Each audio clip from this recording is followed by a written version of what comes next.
Hey ladies and gentlemen, welcome back to the channel. As always, it is Nick here, back to your daily crypto news and analysis. And today we are going to be talking about Ripple and XRP, as well as the vast majority of crypto and finance. And with that being said, let's just dive in and let's start off with the CBDC tracker. So year by year, we see this map fill up more and more in terms of CBDC initiatives. For the longest time, CBDCs were really kind of looked at as a conspiracy theory. Now we see a big trend going on in the US where we have congressmen and congressional members saying, hey, let's ban CBDCs. I mean, I don't necessarily think that now's the time to start doing that. I think, going back 5, maybe even 10 years ago, that was the time to really kind of ban CBDCs. But also, I want you guys to understand that a lot of the risk associated with CBDCs in terms of like control, they can already do that now. They could already shut your bank account down. They could wipe your bank account. Hell, look at PayPal. PayPal started turning customers away due to their, political stance. So do you honestly think that they don't already have this gross overreach and control of your everyday finances? They do. And, one thing I will say is that CBDCs, I do hate the idea of central bankers still having any control. I think that the central banks for the longest time have failed us. One big thing around that is go back all the way to the inception of the Federal Reserve. Look at the dollar's valuation from that time to now. You could see how bad the Federal Reserve has failed. And it's every central bank too. It's not just the Fed. Now, one thing that I will note about this is the agenda accelerating. One name that really kind of comes to play here is the World Economic Forum, and we will go over that. As we look at Ripple, we know that Ripple has pivoted around CBDCs, and I don't think that this was by choice. I think that Ripple's seen the trend growing, and I think that they realize that, all right, this trend is not dying, this trend is becoming a big deal. So they really kind of innovated with the CBDC platform that also accommodates for stablecoins as well. And for anyone that thinks that XRP is not tied to this, because I've seen so much FUD over on Twitter about how XRP is going to play a role within this, I think it's so stupid that we have people that can't do just slight research to understand how XRP is utilized within this whole platform. When you look at this video, I've said this probably 100 times on this channel now. Go watch this video on Ripple's website around CBDCs. Go to about 3/4 in. They talk about XRP as the bridge currency.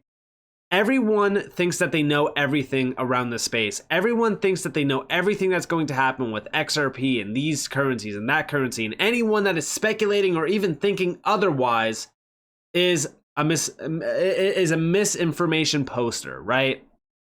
Nobody knows what is going to happen, including myself. When we talk about this space, we still talk about it in terms of speculation. Yes, a lot of what we have talked about has been proven. Yes, we are starting to see the BIS moving very fast. And when we talk about CBDCs, I strongly believe that Ripple is becoming a pillar around this new financial system. We know that Ripple has been working on CBDCs for a while. Shout out to Mickey B. Fresh. He posted these videos back in July. Now, I'm not going to play these videos because we're talking about over 15 minutes of content. But this is from CoinDesk. This is James Wallace. This is an individual that is a must listen to when he talks, because he is one of the leaders around central bank engagement and CBDCs at Ripple.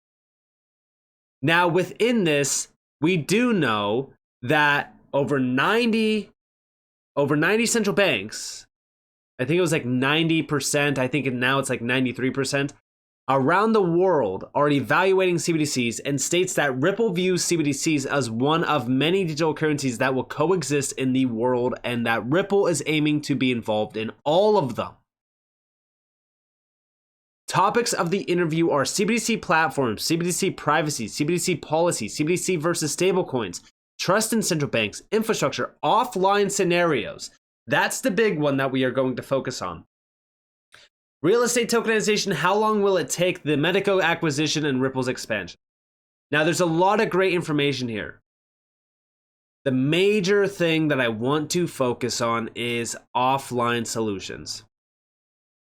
Crypto Eddie posted this back in April of this year. This is what with Idemia Group. Idemia Group is a big one to focus on as well.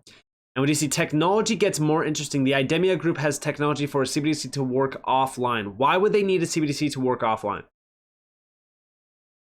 Well, we'll get to that. Always on central bank currencies allows anyone to always be able to pay anywhere, even without a network connection. Look at the players tied to this. You have Hedera, you have Ripple, you have Polygon, you have the HBAR Foundation, MTech, Bit, Prosper US. So many players here. And we do see integrated with the best CBDC solution providers. The best CBDC solution providers are working with Idemia. This allows central banks to be able to use secure offline payments no matter the supplier they are using. This is crucial to note. When we look at what is going on specifically with CBDCs, a big event's brewing, and they've already told us about it. We're going to go in depth on that. But over here, we have from XRP Crow. This is their goal. The CBDC platform has the ability to interact with the XRP ledger and use XRP as a bridge currency for cross-currency and cross-border payment.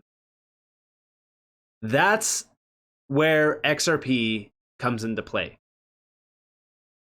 I've seen so many people FUD the idea of the private ledger technology.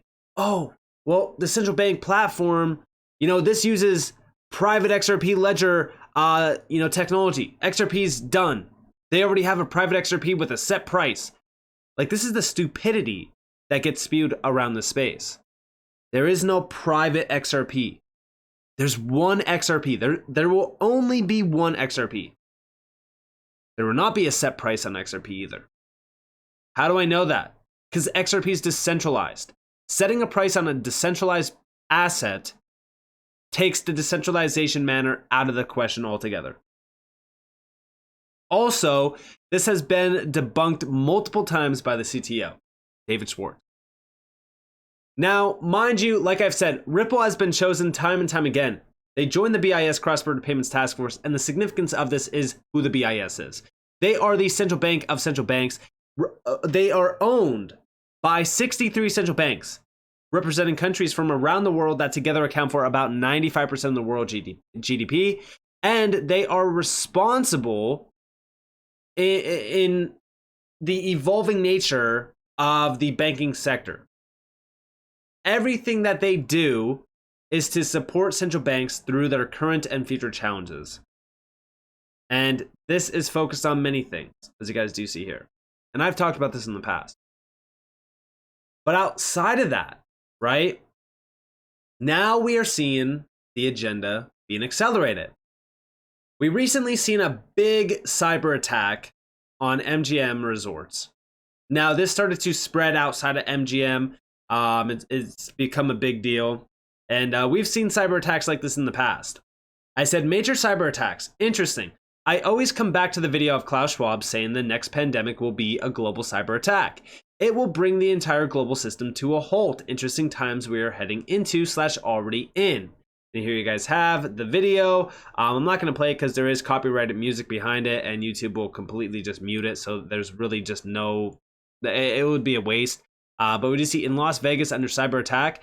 How and why is this happening? Massive Las Vegas cyber attack at all MGM resorts. People cannot get into their rooms with the mobile keys.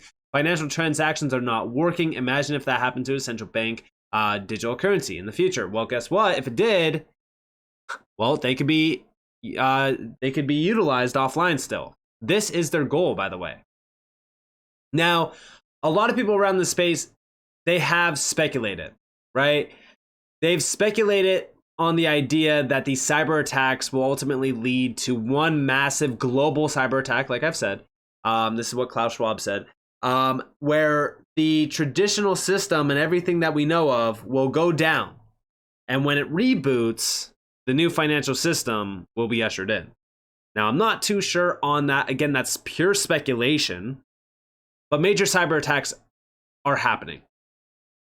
Over here is the video from the World Economic Forum. This one's about 2 minutes long. We do see a cyber attack with COVID-like characteristics. Listen closely to this video. The COVID-19 pandemic has shaken our economies and societies to the core and shown us how vulnerable we are to biological threats. In the digital world, similar risks are being overlooked right now. A cyber attack with COVID-like characteristics would spread faster and further than any biological virus. Its reproductive rate would be around 10 times greater than what we've experienced with the coronavirus. To give you an idea, one of the fastest worms in history, the 2003 Slammer sapphire worm, doubled in size approximately every 8.5 seconds, infecting over 75,000 devices in 10 minutes and almost 11 million devices in 24 hours. Fortunately, at least until now, cyber attacks have not impacted our health the way pandemics have, but the economic damages, and therefore the impact they have had on our daily lives, have been equal and sometimes even greater. You see, the only way to stop the exponential propagation of a COVID-like cyber threat is to fully disconnect the millions of vulnerable devices from one another and from the internet. All of this in a matter of days. A single day without the internet would cost our economies more than $50 billion US, and that's before considering the economic and societal damages should these devices be linked to essential services such as transport or healthcare. As the digital realm increasingly merges with our physical world, the ripple effects of cyber attacks on our safety just keep on expanding at a faster pace than what we're preparing for. COVID-19 was known as an anticipated risk. So is the digital equivalent. Let's be better prepared for that one. The time is now. So there you guys have it, right? Disconnecting every device that is connected to one another will be the solution. A global cyber attack. Very interesting. Then we do see over here, Klaus Schwab, pay insufficient attention to the frightening scenario of a comprehensive cyber attack. The COVID-19 crisis would be seen in the respect as a small disturbance in comparison to a major cyber attack. Check this out. Insufficient attention to the frightening scenario of a comprehensive cyber attack, which would bring to a complete halt to the power supply, transportation, hospital services, our society as a whole. The COVID-19 crisis would be seen in this respect as a small disturbance in comparison to a major cyber attack. Now, of course, like I said, this is the World Economic Forum. And again, I always say, when the elites are telling you something, when they are putting things in a hypothetical scenario, right? They've had plans. They already have plans. I've said this time and time again. Go back to the discussions before the pandemic, right? Like they were already talking about the digital age. They were talking about accelerating the digital transition. And what better way to do that than to eliminate physical cash transactions for months while digital transactions skyrocket in use. And then all of a sudden you utilize that data and say, guess what? Digital transactions are the dominant force. We need to get rid of physical transactions. Like it was the perfect excuse. And also over here, just recently, September 7th, Klaus Schwab, World Economic Forum, and the United Nations have signed an agreement to accelerate their agenda for 2030. This afternoon, the Secretary General and Klaus Schwab, the founder of the World Economic Forum, will witness the signing of a memorandum of understanding on a strategic partnership between the UN and the World Economic Forum, which outlines areas of cooperation to deepen engagement between the two institutions and to jointly accelerate the implementation of the 2030 agenda. Mind you, listen, when we look at the World Economic Forum, the reason why we focus heavily on it, although Klaus Schwab could be looked at as the villain, we need to be heavily focused on the World Economic Forum. A lot of people think that this is just a big nothing organization, that's just a conspiracy organization, whatever. But when you talk about the connections that the World Economic Forum has, they are intertwined between every single major nation. They have connections to every single global leader. Every single global brand, company. I mean, listen, when you are talking about BlackRock being a major partner of World Economic Forum, that's when you start to listen, right? Because BlackRock owns majority of the world. Same with, State Street and Vanguard. I mean, like, these are big, giant companies that own everything. As we look at the World Economic Forum, they have planted seeds everywhere around the world in specific areas to make sure that they can control the overall agenda. And here they are talking about accelerating it. How are they going to accelerate this agenda? Well, I think that they're already kind of giving us the plan here. So we need to make sure that we are aware of what's happening here. We are ushering into the new age of finance. Everything around us will be disrupted. And I do think that we are getting closer day by day, whether it be good, whether it be bad. This is the inevitable future. The central banks are already planning this. They are already ready. The elites are telling us what they are doing. It's your decision if you are going to, 1, take this as an opportunity, or 2, completely avoid it and shut it out. And with that being said, I hope that you guys enjoyed this video. If you guys did, definitely leave a like, subscribe, turn notifications on if you guys more free content. You guys are more than welcome to follow me on Twitter and join the free Discord in the description below. And with that being said, guys, this has been Nick. Peace out.